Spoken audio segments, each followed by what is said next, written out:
વ્યાપક અસર કચ્છમાં નાયરાના ઇંધણ કેન્દ્રો પર પેટ્રોલમાં ₹5 અને ડીઝલમાં ₹3નો થયો તોતિંગ વધારો।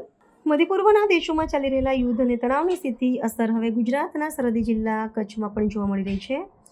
આંતરરાષ્ટ્રીય સ્તરે ઊભી થયેલી અસ્થિરતાના પગલે કચ્છ જિલ્લામાં કાર્યરત નાયરા કંપનીના ઇંધણ વિતરણ કેન્દ્રો પર પેટ્રોલ અને ડીઝલના ભાવમાં નોંધપાત્ર વધારો જોવામાં આવ્યો છે। અણધાર્યા ભાવ વધારાને કારણે સ્થાનિક વાહન વ્યવહાર ક્ષેત્ર અને સામાન્ય જનજીવન પ્રભાવિત થયું છે। પ્રાપ્ત માહિતી અનુસાર નાયરા કંપની દ્વારા પેટ્રોલમાં પ્રતિ લીટર ₹5 અને ડીઝલમાં પ્રતિ લીટર ₹3નો તોતિંગ વધારો અમલમાં મૂકવામાં આવ્યો છે। વૈશ્વિક બજારમાં ખનિજ તેલની કિંમતોમાં થયેલી વધઘટ અને પશ્ચિમ એશિયાના યુદ્ધના માહોલને આ ભાવ વધારા પાછળનું મુખ્ય કારણ માનવામાં આવે છે।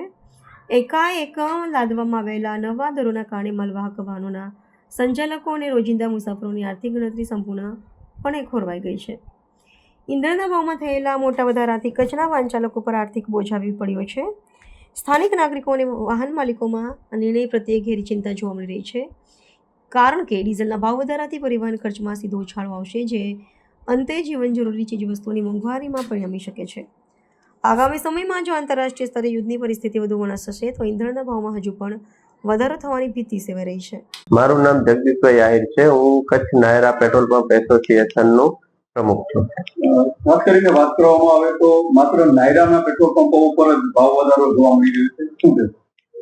હા, આજે સવારે 6 વાગ્યાથી નાયરાના પેટ્રોલ પંપો ઉપર ડીઝલમાં ₹3 અને પેટ્રોલમાં ₹5નો ભાવ વધારો કરી દેવામાં આવેલો છે, જેની સીધી અસર જે પણ વપરાશકાર છે તે આપણા ગ્રાહક ઉપર સીધી અસર પડવાની છે અને વધારાની અસર જે છે પેટ્રોલ પંપના જે સંચાલકો છે એમને પણ અસર પડવાની છે। જે ખાસ કરીને અત્યારે આપણા 5 કંપનીઓ જે પેટ્રોલ પંપ સંચાલક છે એનામાંથી એક કંપનીએ વધારાના કારણે આની સીધી અસર ત્યાં કસ્ટમર જવામાં, અને બીજું છે કે અત્યારે જે રેગ્યુલર ભરાવતા હતા જે પણ એને આપતું હતું એના ઉપર સીધી અસર પડશે અને એનું સેલ પણ અત્યારે ઘટશે પેટ્રોલ પંપમાં। ભાવ વધારા પાછળ તમને શું કારણ છે?